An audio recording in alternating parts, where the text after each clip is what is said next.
This year, 2025, we started a new program in ontogeny, which is like a kind of presentation of the general areas of study that we have in ontogeny. We already are covering the area of meditation. So what we do is 10 sessions to explain the general view of meditation and trying to understand also differences in different approaches. So in the same way, in 2026, we're going to start an exploration of Kabbalah. And I end up calling the courses a tour on meditation, a tour on Kabbalah, because basically it is like that. It's like a kind, I hope, not only just an intellectual tour, but a bit of an experiential tour and of understanding of what is Kabbalah.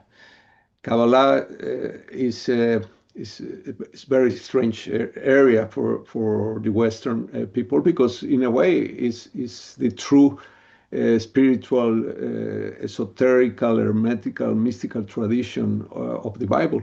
And yet, until ending last year, it was quite conserved only for religious Jewish people or some hermetical magicians. But the general population was unaware of the contents of Kabbalah.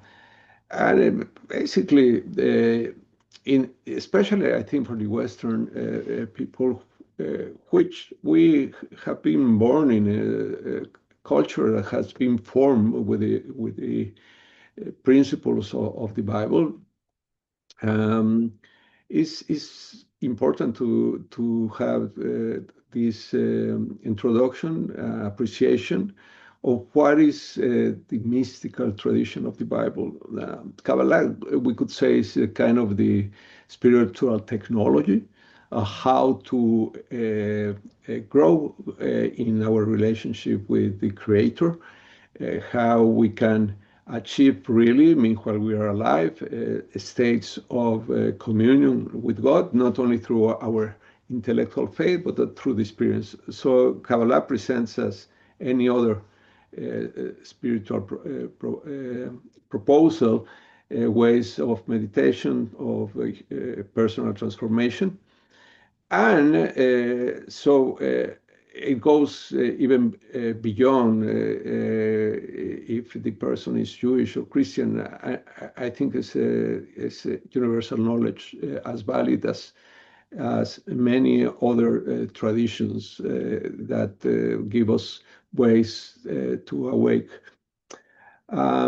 So in this tour of 10 sessions, we're going to explore the general idea of Kabbalah, but also we are going to talk more specifically of the different approaches, such as the traditional Jewish Kabbalah, the Hermetical Kabbalah, Christian Kabbalah, etc.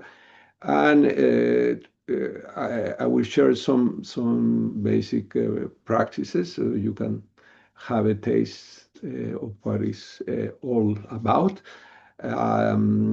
My idea when I teach Kabbalah is I want to teach more from the biblical perspective, but not through the particular religious understanding of the Bible revelation. So in a way, not